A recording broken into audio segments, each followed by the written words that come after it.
જુઓ ભાઈ અમને રાવણદેવને 100 રૂપિયા બક્ષિસ આપી શિવની કરામણી કરે છે હો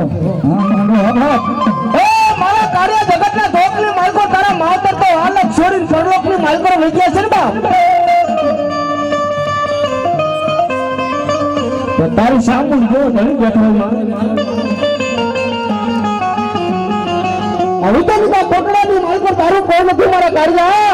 માલકો તારું કોઈ નથી મારા કાર્ય કોટડાની માલકો તારું કોઈ નથી મારા કાર્ય મારા કાર્ય એક દિના સમય જો કદાચ ધોડીને મને સાંભળને કદાચ અંગે એક ટપોરો મારી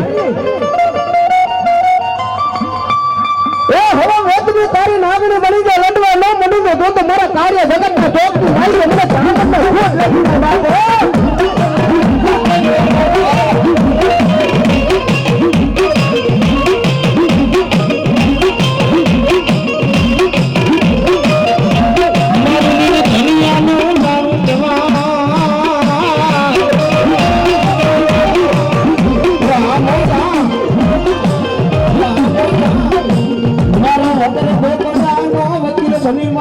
સામુડા માટી ઉભી લઈ જાય લઈ જાય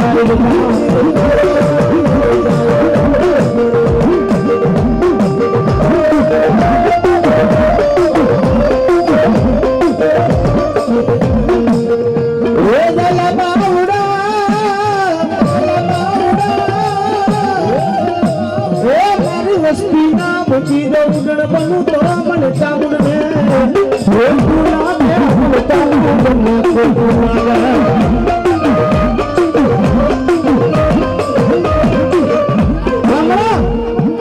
મારી વાઘેલાની વસ્તીને કદાચ દવાખાનાની મારી પર કદાચ બની જાય ડોક્ટરને કહી દીધું કાને આ દીકરીને આ બાઈને સંતાન ન થાય કદાચ મારી વાઘેલાની મોટી મારી પર મારી ખોડિયાલ મારી ભરમાણી મારી સામજ જાય ઘણી બેઠા છે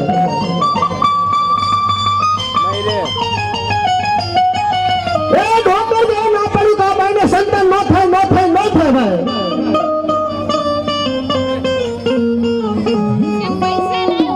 આવો મોટું જરો નાનો રહેતો મારો વાગેલાની વસ્તી બેઠી હોય અને આવડી આ દીકરી આવડી આ વસ્તી આવી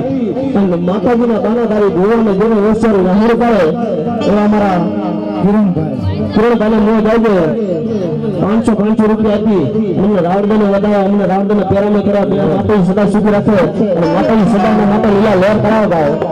આ બાપુના પરિવાર હા આ બાપુના પરિવાર દેવી ચારે છે ખાવાય ખોરી જાય ન હોય કરવાનું લુગડું હગું ન હોય તો મતમાં બેઠેલી દેવી આપણે ભાઈ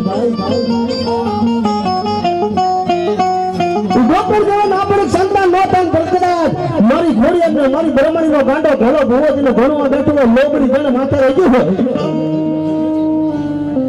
અને આવડિયા ભાઈ આવી ખોડો પાથરી મારી ખોડિયાનો ઈન તો 5 હોડા પડી જાય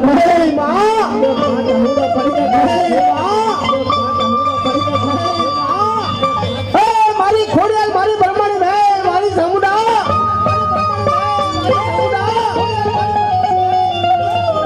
કદાચ મારા વાઘેલાના કુંડની માર્ગ ગ્રાહક મારી તું પૂજાતી હોય મારી દેવી